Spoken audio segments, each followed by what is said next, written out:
नमस्कार, मी प्रज्ञा पोवळे.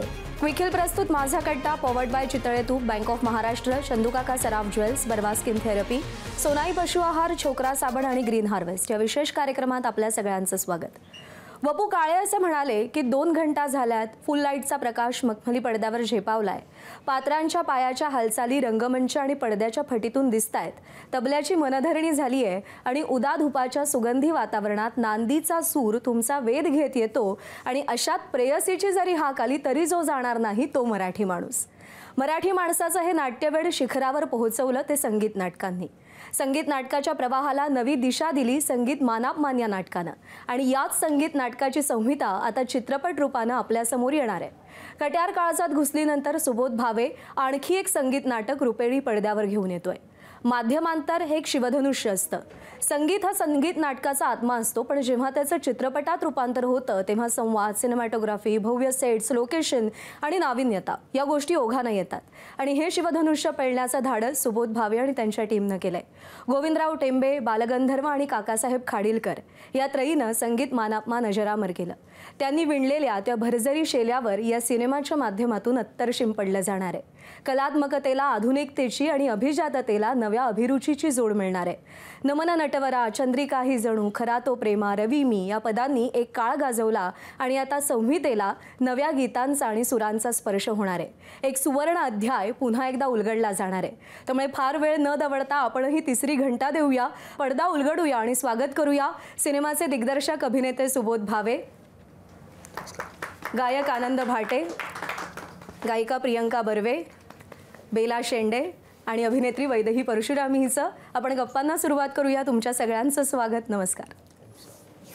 सुबोध, कट्यारनंतर येणार म्हणून ज्याची चर्चा होती तो अखेरीस सिनेमा येतोय आणि आता हे म्हणजे इतके मोठे मंडळी गायक मंडळी आलीत, त्यामुळं या गप्पांचं खरं तर मैफिलीतच रूपांतर होणार आहे. हे मला असं वाटलं तुम्ही नांदीपासून सुरुवात कराल म्हणून मी वाट बघतोय. आणि आता तू इतकं सुंदर बोललेस की आता मी असं विचार करतो की आता काय बोलायचं आपण सिनेमाबद्दल. तर आता असं बोलून ना की मला आता हा प्रश्न विचारावा का असा माझ्या मनात प्रश्न झालाय की अरे मानापमानच का असं विचारावा का आपण आता आधी आनंदरावांकडे जावं, नांदीने सुरुवात करावी.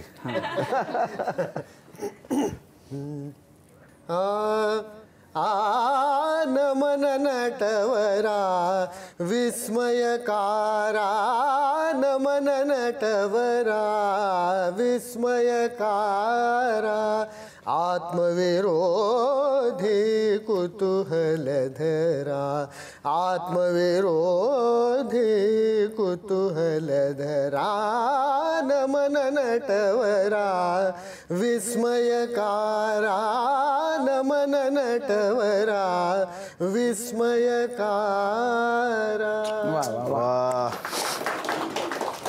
सुबोध, जेव्हा संगीत नाटक सिनेमाच्या रूपानं लोकांसमोर आणायचं आपण म्हणजे जेव्हा तू ठरवतोस तेव्हा अर्थात आता म्हणजे संगीत नाटकामध्ये कसं की आधी नांदी मग असं ते सगळ्या गोष्टी, तर यातल्या काय गोष्टी घ्यायच्या काय गोष्टी सोडायच्या. आता मानापमानमध्ये इतकी गाणी आहेत आणि एकूण किती गाणी आहेत मला 67. हो, नाटकामध्ये 67 गाणी आहेत आणि त्यातली आपण जी वारंवार ऐकतो अशी गाणी 35.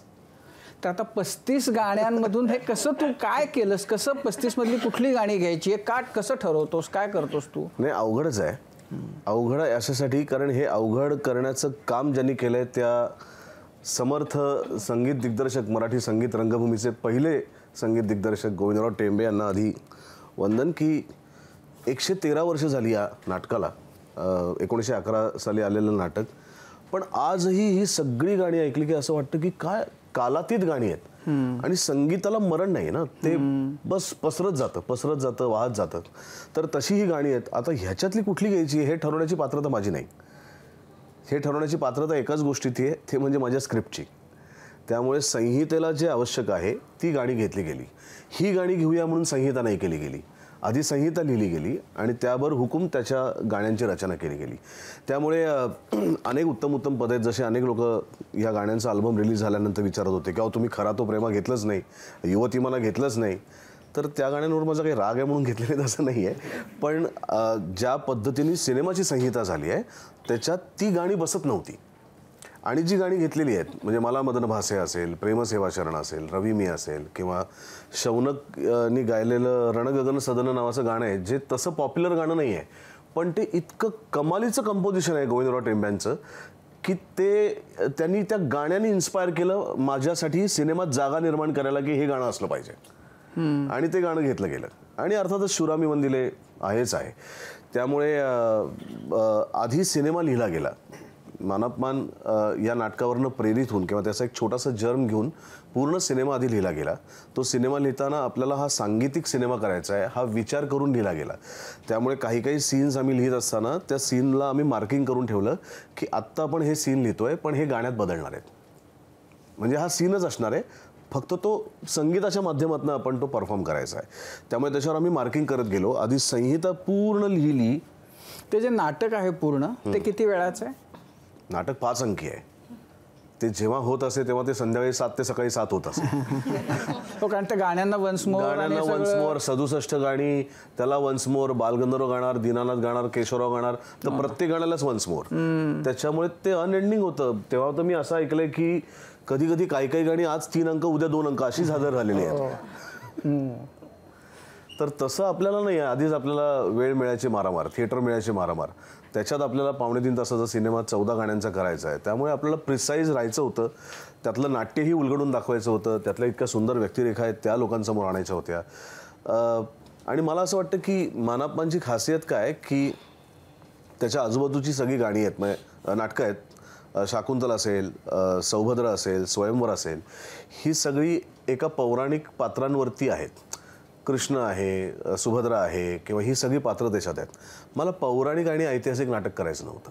मला असं नाटक करायचं होतं ज्याच्यामध्ये एका परिकथेचा किंवा फेरी टेलचा भास आहे. आणि तसं मला मानापमानच्या स्क्रिप्टमध्ये आढळलं.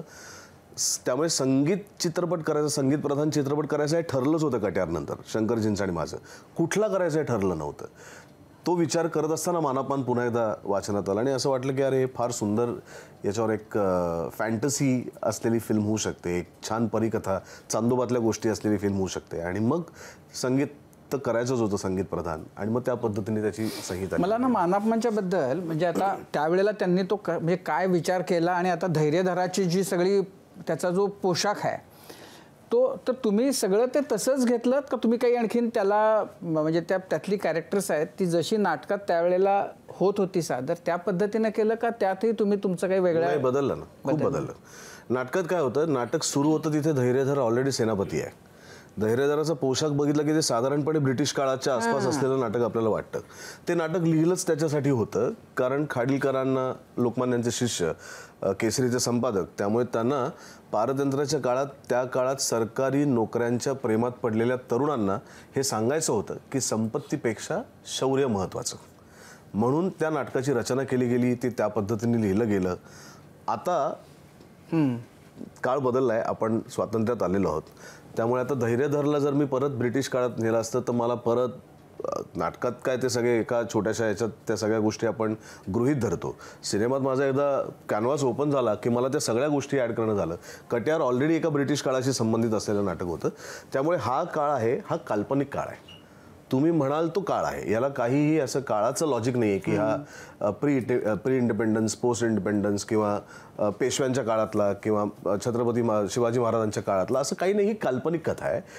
तो काळही काल्पनिक आहे. त्या कॉस्ट्युमवरनं तो जुना आहे एवढं लक्षात यावं, एवढीच त्याची अपेक्षा आहे. म्हणजे चांदोबातली गोष्ट, एक आटपाट नगर होतं, त्या नगरात एक गरीब शेतकरी राहत होता, तर त्याला काही काळाचं बंधन नसतं. ही चांदोबाची गोष्ट आहे. म्हणजे आता तुमच्यापैकी आता वैदेही, तू नाटक बघितलं होतंस का मूळ, म्हणजे जर कधी अलीकडं आलेलं वगैरे, आणि तुला जेव्हा आपल्याला मानापमान करायचं आहे असं, तर तेव्हा पहिले थॉट्स, पहिले विचार तुझ्या मनामध्ये काय होते? मी संगीत मानापमान विषयी ऐकलं होतं. मी संगीत नाटकं काही पाहिलेली होती अर्थातच, परंतु संगीत मानापमान पाहिलेलं नव्हतं रंगमंचावर.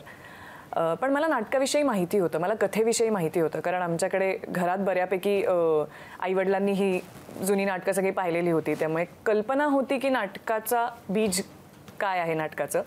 आणि जेव्हा हे माझ्या वाट्याला आलं तेव्हा मला साधारण ऐकून माहिती होतं की भामिनीची व्यक्तिरेखा कशी आहे. त्यामुळे मी जरी नाटक पाहिलेलं नसलं तरी सुद्धा मला ती एक काय म्हणूया एक चॅलेंजच वाटली, कारण ते थोडंसं क्लिष्ट आहे ते पात्र.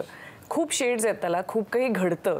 लाडावलेली मुलगी गर्विष्ठ आणि मग स्वतःच्या अनुभवातनं आयुष्य कळलेलं असा तो जो एक ग्राफ आहे तो मला इंटरेस्टिंगही वाटला, चॅलेंजिंगही वाटला. त्यामुळे ते जेव्हा पहिल्यांदा कळलं की हे असं मुळात संगीत मानापमानवर आधारित एक चित्रपट होतोय, तेव्हाच मला असं वाटतं की मी खूप एक्साइटेड होते आणि मी वाट पाहत होते की कोण असणार आहे भामिनी. आणि ते जेव्हा माझ्या वाट्याला आलं तेव्हा मला अर्थातच मी म्हणजे नाही म्हणायचं काही कारणच नव्हतं. मी एका पायावर तयार झाले, कारण कुठल्याही अभिनेत्रीला काहीतरी चॅलेंजिंग करायला मिळालं तर आवडतंच करायला. पण यातली जी गाणी आहेत त्यांचा मोह म्हणजे सगळ्या भल्या भल्या गायकांनाही पडलेला आहे. म्हणजे आशाबाईंनी ते म्हणजे मराठीतले म्हणजे सगळ्यांनीच त्या गाण्यांना काय म्हणू आणखीन त्यातली गोडी वाढवलेली आहे. असं कोणतं गाणं मानापमानमधलं, संगीत मानापमानमधलं की जे तुला खूप आधीपासून आवडायचं आणि जे तुला आता परत तुलाही ते गायला मिळालं? नाटकांचा जो इतिहास आहे संगीत नाटकांचा, मला वाटतं की त्याच्याबद्दल खूप काही मी लहानपणापासून घरनंच ऐकत आलेले. कारण का संगीताचा प्रवाहच घरी लहानपणापासून बघितलेला आहे. आणि आजी म्हणजे किराणा घराण्याची गायिका आणि संगीत नाटक अभिनेत्री कुसुम शेंडे. तर तिने फक्त मानापमान नाही तिने केलेलं, पण तिने बाकी सगळ्या नाटकांमधनं, संगीत नाटकांमधनं अनेक वर्ष कामं केली. त्यामुळे तिच्याकडनं अनेक गोष्टी लहानपणापासून ऐकल्या. तिच्याकडेच पहिल्यांदी शिकायला सुरुवात केली मी. आणि इतके किस्से छोटा गंधर्वांचे, बालगंधर्वांचे, नाटकाची तयारी कशी व्हायची, ती कशी तयार व्हायची, ती पदं कशी बसवायची, या सगळ्या गोष्टी लहानपणापासून ऐकत आलेल्या. मला या निमित्ताने एक किस्सा आठवतो की काही वर्षांपूर्वी भरतनाट्य मंदिराला आय थिंक 75 वर्ष पूर्ण झाली म्हणून एक कार्यक्रम करण्यात आला होता. खूप वर्ष झाली त्याला. आणि तेव्हा आजीच मला वाटतं 78-80 वर्षाची असेल. आणि तेव्हा त्यांनी त्या काळचे जी लोक हयात होती त्या सगळ्यांना बोलवून त्यांच्या नाटकातले एक सीन तुम्ही कराल का अशी एक रिक्वेस्ट केली गेली होती. आणि मी कधी संगीत नाटक पाहिलेलं नाही आहे, पण ते सगळं जे ऐकलं होतं लहानपणापासून, तर ती एक संधी होती की आता हे एक सीन का होईना आपल्याला बघायला मिळेल तिथे. आणि आजी अक्षरशः वयवर्ष 75-78 अशी काहीतरी होती आणि तिने पूर्ण त्या वेशामध्ये ते सगळे दागिने परिधान करून, समोर ऑर्गन आहे आणि सा मिळाल्यावर ते पद चालू करायची ही चेष्टा नाही आहे. अक्षरशः याला खूप रियाजाची गरज आहे. एक खूप काय म्हणतो त्याला अत्यंत विलक्षण तयारी असण्याची गरज आहे. कारण का डायलॉग संपता तुम्ही एखादं पद सुरू करणं हे इतकं सोपं नाही आहे. आणि त्यावेळेला मी समोरच्या रांगेत बसून मी तिचा तो सीन बघितला आणि माझ्या डोळ्यातनं अक्षरशः अश्रू व्हायला लागले की काय सुवर्ण काळ असेल तो आणि आपण काय मिस करतो या काळामध्ये. हे सगळं परत एकदा आलं पाहिजे. आणि या निमित्ताने त्यातली सगळीच पदं, मानापमानमधली सगळीच पदं जी आपण त्यातली काही पदं ह्याच्यात आपण या सिनेमामध्ये इन्क्लूड केलेली आहेत, ती सगळीच आवडीची आहेत. कुठलं होतं की जे तुला मिळालं याच्यात गायला? या चित्रपटामध्ये जे माझं गाणं आहे ते अत्यंत वेगळं आहे. जी आपण पदं आहेत त्याच्या व्यतिरिक्त जी नवीन कंपोजिशन शंकर एहसान लॉ यांनी केली, त्यातलं ऋतू वसंत हे गाणं मी गायले. ते पद नाही आहे, ते फार सुंदर रोमॅन्टिक गाणं आहे असं म्हणायला हरकत नाही. या दोघांची प्रेम कहाणी त्यातनं पुढे जाते. अत्यंत सुरेख कंपोजिशन. आणि मला वाटतं की शंकरजींनी ज्या पद्धतीने ते कंपोज केलं आहे, समीर सामंत यांनी अत्यंत उत्कृष्ट लिहिलेलं आहे. कारण जेव्हा एखादा सांगीतिक चित्रपट असतो, संगीत नाटकांवर आधारित चित्रपट असतो, तेव्हा मला वाटतं ही एक फार मोठी जबाबदारी असते की जुनी पदं आहेत त्याला एक नवीन साज दिलेला आहे, पण त्याचबरोबर नवीन कंपोजिशन्स जी आहेत ती पण त्याच्यात जेल होणं फार गरजेचं असतं. कारण ती जर वेगळी वाटली तर ते कम्प्लीट अल्बम थोडासा विस्कळीत होऊ शकतो. तर ते शिवधनुष्य ॲज युजल त्यांनी इतकं सुंदररित्या पेललेलं आहे की ते गाणं ऐकताना सुद्धा ते चित्रपटात इतकं सुंदररित्या त्याचा मिलाफ झालेला आहे अख्ख्या अल्बममध्ये. काही जी नवीन कंपोजिशन्स आहेत ती सुद्धा उत्कृष्ट आहे. तर त्यातलं हे गाणं ऋतू वसंत होतं माझं. अच्छा प्रियांका, तुला बरीच गाणी मिळाली नाटकातली, गायला, तर कोणतं आवडतं गाणं जे खूप आवडतं आणि जे गायला मिळालं? सर मी हे नाटक केलेलं आहे संगीत अच्छा. मानापमान हां. आणि भामिनी मी स्वतः ही भूमिका केलेली आहे राहुल दादा बरोबर. आणि संगीत मानापमानच नाही तर संगीत संशय कल्लोळ, संगीत सौभद्र ज्याच्यामध्ये आनंददादा पण होता आणि मी सुभद्रा होते, आणि मग संगीत मानापमान, अशी 3 नाटकं मराठी रंगभूमीतली मी अतिशय महत्त्वाची नाटकं केली आहेत. आणि खूप भाग्यवान समजते मी की मला मराठी रंगभूमीला जवळून बघता आलं, त्याचा एक भाग होता आलं. आणि हा जो आपला ठेवा आहे, ही सगळी नाट्यगीतं माझ्या गळ्याखालनं गेली, खूप शिकायला मिळालं आणि त्या भूमिका मला करायला मिळाल्या.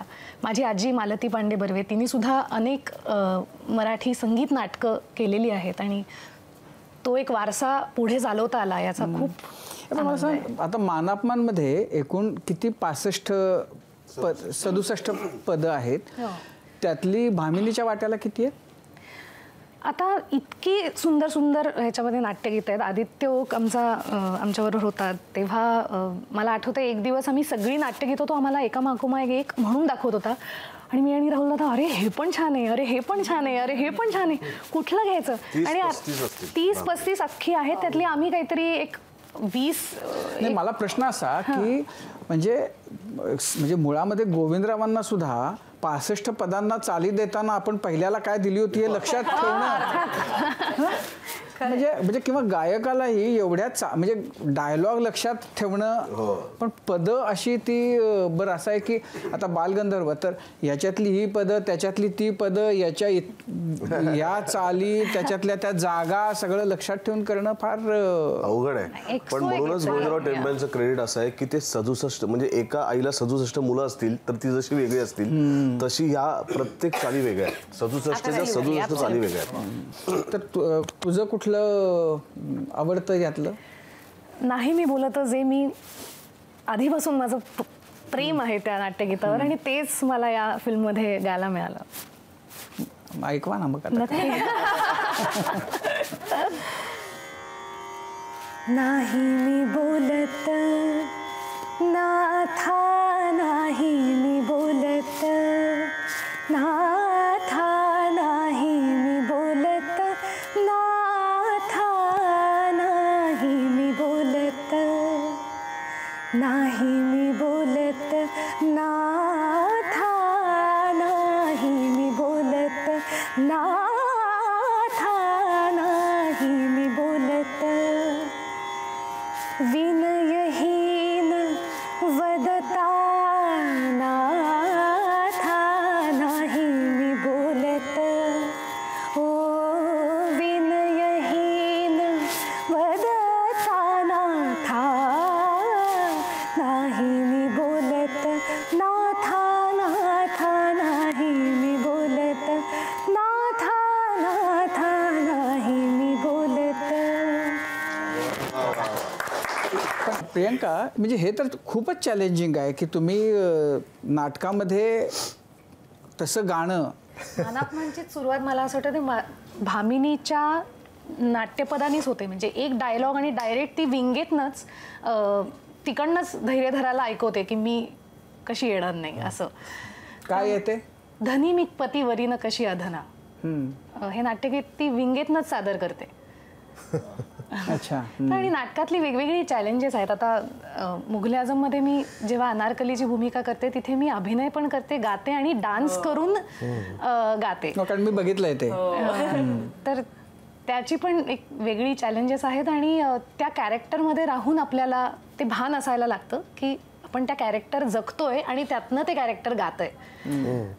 मला ना मानापमानमधली गाणी ऐकताना खूप काही, म्हणजे जो गोविंदरावांनी जो एक मार्ग दिलाय आखून, त्याच्या फार काही इकडे तिकडे लोक गेले नाहीयेत. वेगवेगळे गायक, भल्या भल्या गायकांनी गायलं, पण ते थोडंसं काहीतरी त्यात स्वतःचं ॲडिशन काहीतरी असं केलं, पण तो जो मार्ग आहे तो सोडून भलतंच कोणीतरी म्हणजे आणखीन वेगळंच केलं असं नाही झालेलं. आता तुम्ही मला सांगा, आता याला साथीला तबला होती, पेटी होती, काही नव्हतं ना, तानपुरा पण त्यांनी घेतला नाही, पण तरी तुम्हाला कंपोजिशनची गोडी तुमच्यापर्यंत पोचली ना. मला असं वाटतं टेंब्यांचं कर्तृत्व हे आहे की ह्या कुठल्याही गाण्यातनं सगळी वाद्य काढली तरी गाण्याची अवीट गोडी कमी होत नाही. उलट मला असं वाटतं त्या कंपोजिशनची ब्युटी ती कळते. आणि आम्ही मानापमान सिनेमा करताना प्रयत्न तोच केलाय की त्यातले मैफिलीतली किंवा नाटकातली तबलापेटी ऑर्गन अवॉइड केलंय. आणि आजच्या काळात जसं बेला म्हणाली की त्या सगळ्या गाण्यांचा अल्बम 14 गाण्यांचा अल्बम आहे तो एकसंध वाटला पाहिजे. मध्येच तबला पेटी आणि ऑर्गन आलं नाटकातली गाणी आहेत म्हणून आणि बाकीची सिनेमातली गाणी वेगळी आहेत असं होता का म्हणे. ते सगळं एकसंध वाटण्यासाठी म्हणून त्याची पूर्ण म्युझिक अरेंजमेंट वेगळी केली. पण मला मनापासून असं वाटतं की मला मदन भासे असेल, प्रेमसेवा शरण असेल, रवी असेल. रवी तुम्ही ऐका आता सिनेमामध्ये काय प्रकारे आम्ही घेतलंय. तर त्या कंपोजिशनचीच ब्युटी इतकी आहे की तुम्ही काहीही नाही घेतलं ना तरी ते ऐकत राहावं असं वाटतं. ही गोविंदराव टेंब्यांची किमया आहे. हे त्यांचं देणं आहे की जे आपण पुढे करतो. आणि दुसरी गोष्ट की आपल्याकडे मराठी संगीत नाटकांमध्ये जेवढे संगीतामध्ये विविध प्रयोग केले गेले तिकडे फार क्वचित झाले. अदरवाईज इतर याच्यामध्ये आपण सतत परंपरा ते एक लावून धरलंय आपल्याला. ती परंपरा काय हे माहिती नाही आहे.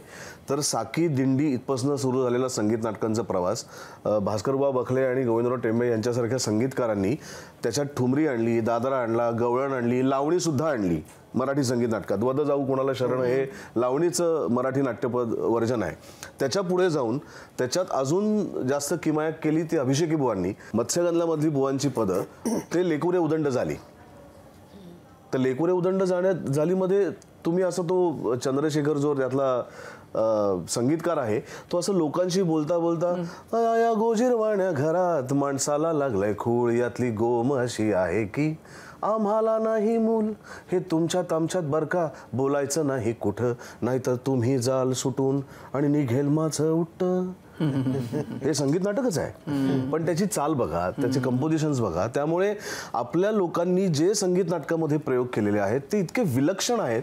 आणि ती जी गोडी आहे संगीत नाटकांची किंवा त्या पदांची गोडी ती मला म्हणजे हे 2025 साली मला मानापमान जर आणायचं आहे तर मला लोकांचा बदललेला कान, त्यांच्या सिनेमा बघण्याच्या बदललेल्या सवयी, आजूबाजूला उपलब्ध असलेले चित्रपट, मधल्या करोनाच्या काळात त्यांनी जगभरातल्या वेगवेगळ्या भाषांमधले बघितलेले चित्रपट आणि त्याच्यात 113 वर्ष जुनं असलेलं नाटक आणि त्याच्यावरचा प्रेरित असलेला सिनेमा हे जर मला आणायचं असेल तर मला आता बदललेल्या काळाचा विचार केला पाहिजे.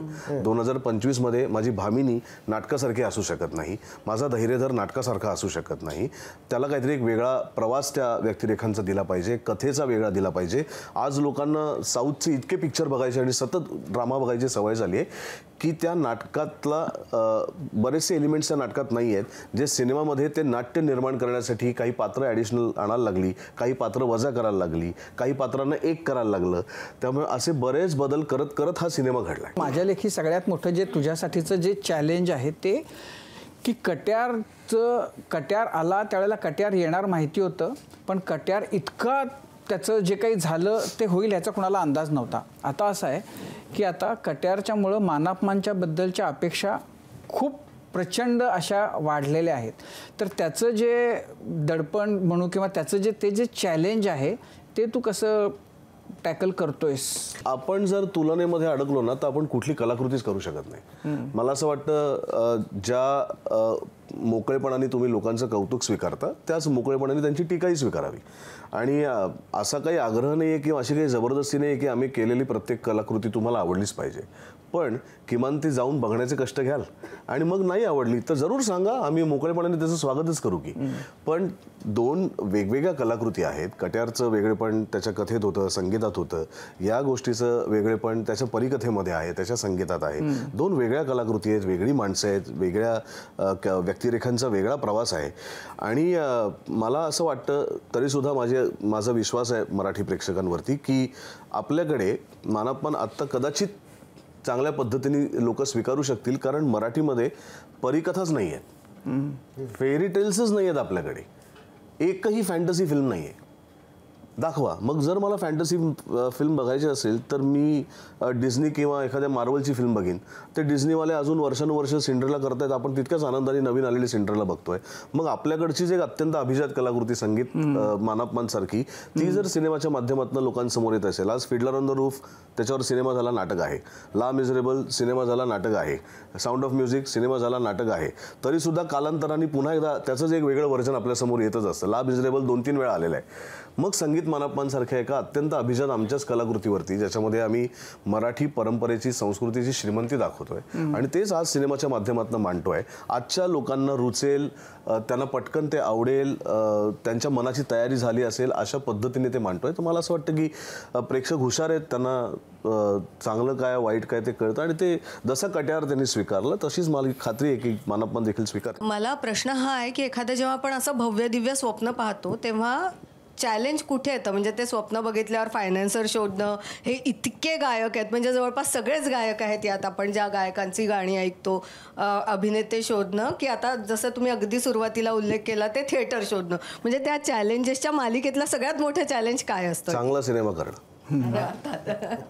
बाकी गोष्टी आपोआप घडतात. आणि आनंद, प्रियांका, बेला आत्ता इथे उपस्थित आहेत म्हणून त्यांची नावं घेतोय. अदरवाईज या सिनेमामध्ये जे कोणी गायलेत किंवा जी मंडळी आहेत ती इतकी हक्काची आणि प्रेमाची आहेत की मी त्यांना जर सांगितलं की तुला गायचं आहे, बाकी काही प्रश्न विचारायचे नाहीत, तर तो येईल आणि तो गाईल. किंवा बेलाला सांगितलं की तिने काम पण केलं आणि पिक्चरमध्ये ती गेस्ट अपीअरन्समध्ये आहे, त्यामुळे याच्यानंतर ती एखाद्या सिनेमात हिरोईन म्हणून दिसते तर तुम्ही आश्चर्य वाटून घेऊ नये. तर तिला सांगितलं, बेला डान्स केला बेलानी, तर तिला फक्त तर तिला फक्त सांगितलं की बेला यायचंय, गायचं तर आहेच आहे तुला, आणि तुला शूटिंगला येऊन कामही करायचंय, डान्स करायचंय. तर तिने काही कुरकुर केली नाही. शंकरजींना नाचलंय, एका गायकाला अभिनेता बनवतोय. पण आपल्या रंगभूमीची परंपरा आहे ना, सगळे गायकच अभिनेते होते तेव्हा. पण त्यामुळे चॅलेंज हा नव्हता की माणसं जमवणं, कारण ती माझ्या प्रेमाची माणसं आहेत. माझं मनापासून त्या प्रत्येकावर विलक्षण प्रेम आहे, त्यांच्या कलेविषयीचा आदर आहे, सन्मान आहे. चॅलेंज हे होतं की सिनेमा चांगला करणं, आणि मानप्पांसारख्या अत्यंत गाजलेल्या नाटकावर सिनेमा करायचा तर त्याच्यासाठी कष्ट घेतले तेवढेच घ्यावे लागतात. याच्यातला सगळ्यात जास्त वेळ माझा गेला तो संहितेवरती गेला. जवळजवळ 3.5 वर्ष आम्ही फक्त स्क्रिप्टवरती काम करत होतो. कितीतरी ड्राफ्ट लिहिलेले फाडून फेकले, नाही आवडले, परत लिहिले, परत फाडून फेकले. हा जो आता सिनेमा तुमच्यासमोर येईल हा स्क्रिप्टचा 26वा ड्राफ्ट आहे. 25 ड्राफ्ट आम्ही फाडून फेकून दिले कारण नाही आवडले. याच्यात आमची 3.5 वर्ष गेली. पण मला असं वाटतं तो पेशन्सचा काळ. पण आता असं आहे की असं या सिनेमातलं असं काहीच नाही आहे की आता तुला बघून अरे हे असं करायला हवं होतं असं नाही आहेत. पण मला असं वाटतं ती त्याची रड नाही. म्हणजे आपण जसं लहानपणी आपल्या वडिलांचा पगार कमी असायचा, आपल्याला भले दिवाळीमध्ये खूप कपडे लागायचे, पण वडील दिवाळीत एक नवीन कपडा घ्यायचे तेवढं आपल्याला पुरेसं असायचं. आज मी 10 कपडे घेऊ शकतो, पण तेव्हा त्या एका कपड्यामध्ये पण आनंद असायचा. आज अशा अनेक गोष्टी आहेत की मला असं वाटतं यार माझ्या पिक्चरचं बजेट असतं तर कदाचित मी ह्याच्यात अजून काही गोष्टी आणू शकलो असतो. पण त्याची तक्रार नाही आहे, कारण जे मला दिलं आहे माझ्या निर्मात्यांनी, जिओ स्टुडिओजनी आणि सुनील फडतर यांनी, ते इतर सिनेमांच्या तुलनेत खूप आहे. आणि ज्याला रडायचंच आहे तो प्रत्येक गोष्टीत रडतो. चॅलेंज हे आहे की आपल्याकडे सगळे अव्हेन्यूज कमी आहेत आणि तरीसुद्धा आपल्याला उत्तम सिनेमा करायचा आहे. सोबत एक मराठी चित्रपटाचा प्रेक्षक म्हणून जर प्रश्न विचारायचा तर जेव्हा कट्यार पाहिला तेव्हा एक गोष्ट लक्षात आली की फक्त आजूबाजूचा प्रेक्षक हा मराठी नाही आहे. आपण मगातपासून मराठी प्रेक्षकांचा उल्लेख करतोय. माझ्या बाजूला बसलेला प्रेक्षक, कुटुंब, मग ते असेल किंवा मित्रमैत्रिणी असतील, यांची बोलण्याची भाषा वेगळी होती. वेगवेगळ्या गोष्टी तू सांगितल्यास की मी कशा पद्धतीने विचार केला, आणि कट्यारच्या यशानंतर जेव्हा मानप्पांचा विचार केलास तेव्हा आणखी या पद्धतीने काय विचार केलास की तो प्रेक्षक आहे तो या चित्रपटाला येणारा बदललेला असेल, तुझ्यावरची जबाबदारी वाढलेली असेल? पहिली गोष्ट म्हणजे आता भाषा बदलल्याने तुमचा प्रेक्षक बदलत नाही आहे. आता आपण इतक्या विविध भाषांमधले चित्रपट बघतो की आता भाषेचं आपल्याला फार त्याचं अवडंबर राहिलं नाही आहे. म्हणजे कळत नसताना सुद्धा आपण साऊथचे पिक्चर बघतो किंवा जर्मन पिक्चर बघतो, एखादा ब्राझिलियन पिक्चर बघतो.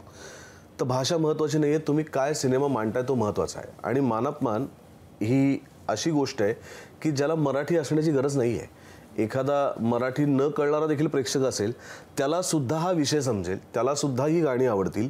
आणि प्रयत्न हाच आहे की हा फक्त महाराष्ट्रापुरता मर्यादित न राहता हा भारतातल्या सगळ्या लोकांपर्यंत, ज्यांना सिनेमा आवडतो, ज्यांना चांगली कथा बघायला आवडते, ज्यांना गाणी आवडतात, अशा भारतातल्या प्रत्येक प्रेक्षकापर्यंत हा सिनेमा पोचावा हाच प्रयत्न आहे. आता आपण ना एक वेगळं काहीतरी करूया.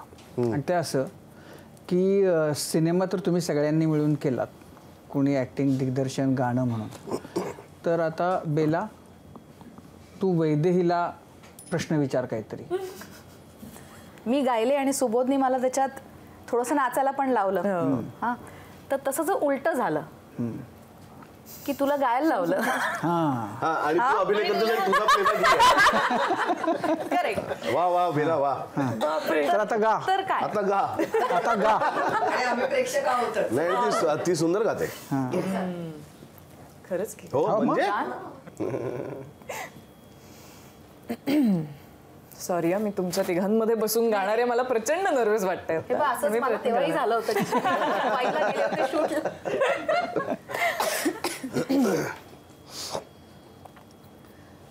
का कळेना कोणत्या क्षणी हरवते मन कसे, उमलती कशा धुंद भावना अल्हद वाटे कसे, बंध जुळती हे प्रीतीचे गोड नाते हे जन्मांतरीचे. वा अच्छा प्रश्न नाही असा- आता थांब. आता ह्या झालं यांचा. आता आपल्याला तसंच आता सुबोध तू आता या दोघांनाही प्रश्न विचार. कोणाला? आनंदला आणि आनंद आणि प्रियांकाला? हा. आनंदला खरं तर प्रश्न माझा खूप सोपा आहे की तो शाळेत असताना आम्ही एकाच शाळेचे विद्यार्थी, तो मला काही वर्ष सिनियर आहे. तर शाळेत असतानाच तो आनंद गंधर्व नावाने खूप प्रसिद्ध होता. तर इतकं परमेश्वराने भरभरून तुझ्या गळ्यामध्ये गाणं दिलं असताना का सॉफ्टवेअरमध्ये गेला आणि का आमचं नुकसान केलं?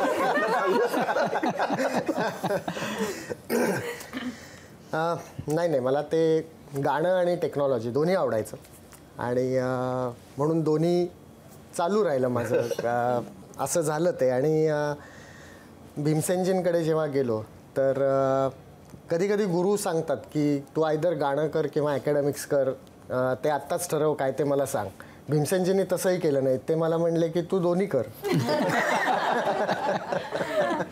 तर तो म्हणजे खरं माझ्यासाठी चांगला योग होता की त्यांनी दोन्ही, नाही तर असं रेअर असतं. तर त्याच्यामुळे ते दोन्ही चालू राहिलं. नंतर मग या साहेबांच्या बालगंधर्वमुळेच मी परत योग आला की परत एकदा ते सर्कल पूर्ण झालं म्हणतात तसं. लहानपणी बालगंधर्वांचीच गाणी गायचो आणि परत सुबोधला प्लेबॅक की तर ते जेव्हा झालं तेव्हा मग परत असं झालं की मग इथे जास्त माझा वेळ गाण्याच्या क्षेत्रातला वाढायला लागला. मग तेव्हापर्यंत टेक्नॉलॉजीची हाऊसही फिटली होती. मग विचार केला की परत एकदा पूर्ण वेळ यावा. मला एक फार कौतुकाने आनंदविषयी सांगावं असं वाटतं. एकतर तो जसा आहे तसं त्याचं गाणं आहे, इतकं निर्मळ स्वच्छ आनंद देणारं गाणं आहे. पण महत्त्वाची गोष्ट अशी की गुलजार साहेबांनी भीमसेन जोशींवरती केलेली एक डॉक्युमेंटरी आहे. तर त्याच्यामध्ये भीमसेनजींच्या बंगल्यामध्ये शूट चालू आहे. भीमसेनजी पुढे आहेत आणि मागे एका खोलीत आनंद तंबोऱ्यावरती बसलेला दिसतो आपल्याला. आणि त्यांनी भीमसेनजींना विचारले की तुमचा आता वारसा पुढे कोण चालवेल? तर भीमसेनजींनी म्हणले ये जो लड़का पीछे बैठा है आनंद भाटे, ये आगे लेके जाएगा. तर मला असं वाटतं इतकं गुरूंनी त्याच्याविषयी बोलण्याच्या पलीकडे आयुष्यात अजून काय असू शकतं आणि तेही भारतरत्न पंडित भीमसेन जोशी. त्यामुळे त्यांचा सहवास मिळणं हेच खूप मोठं भाग्य.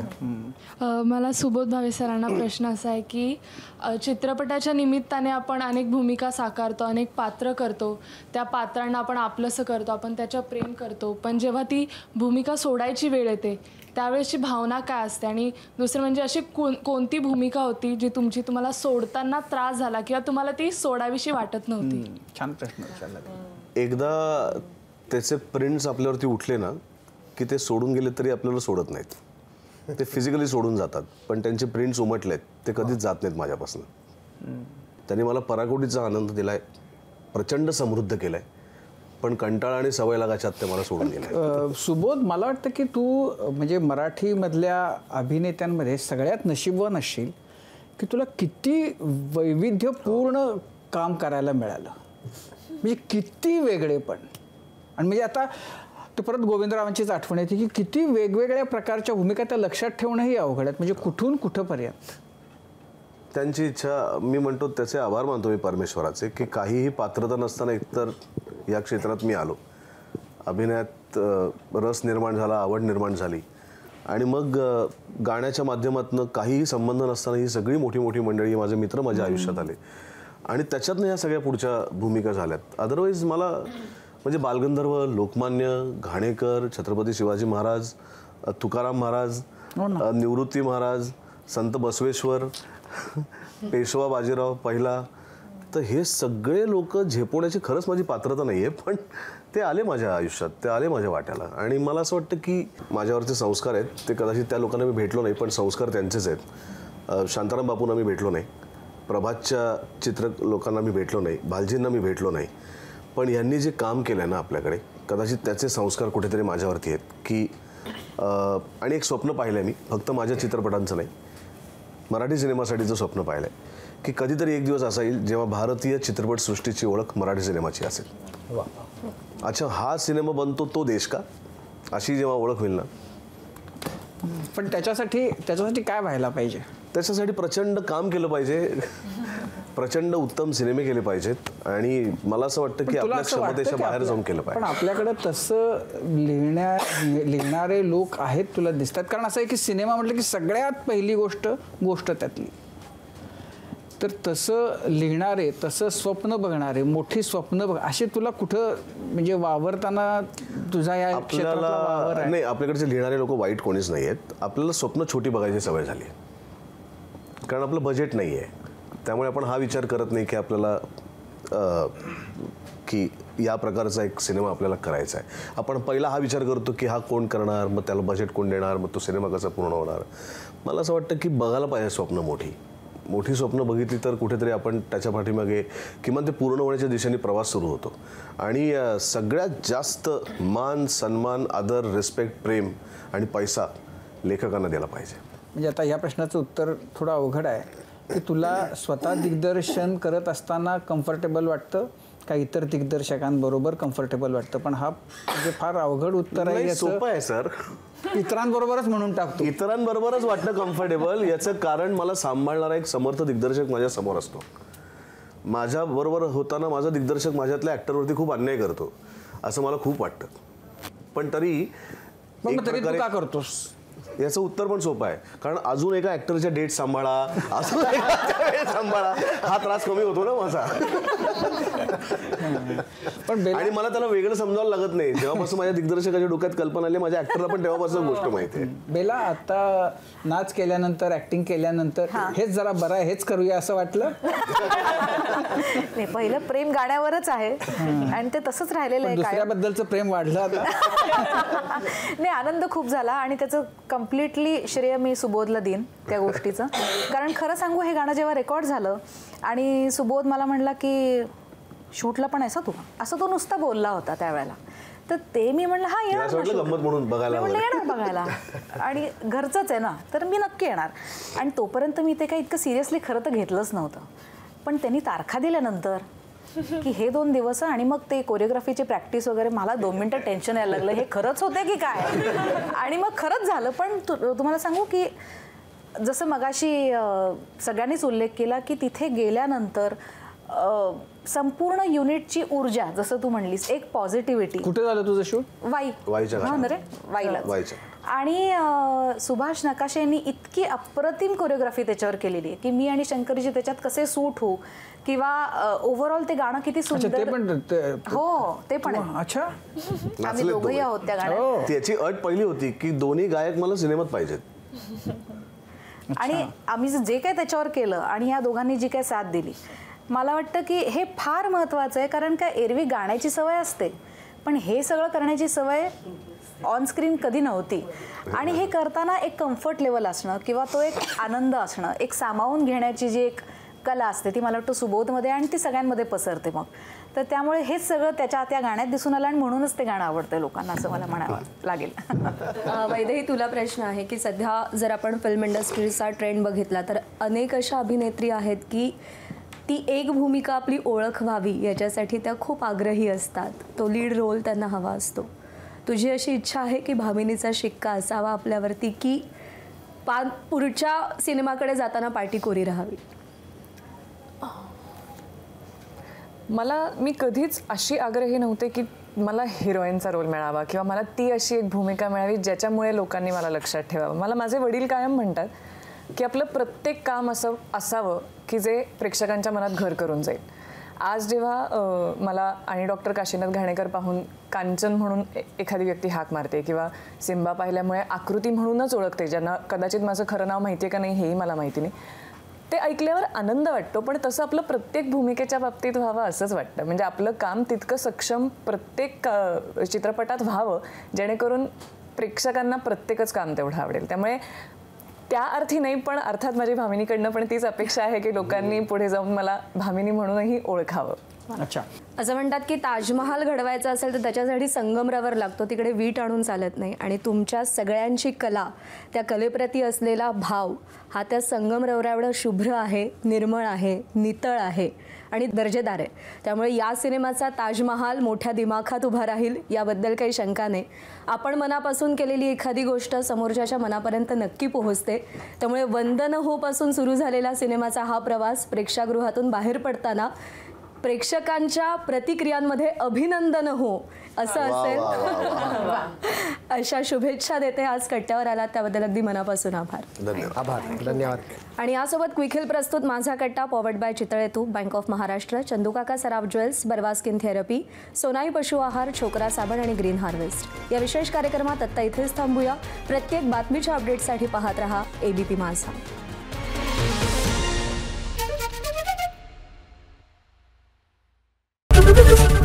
ABP माझा, उघडा डोळे बघा नीट.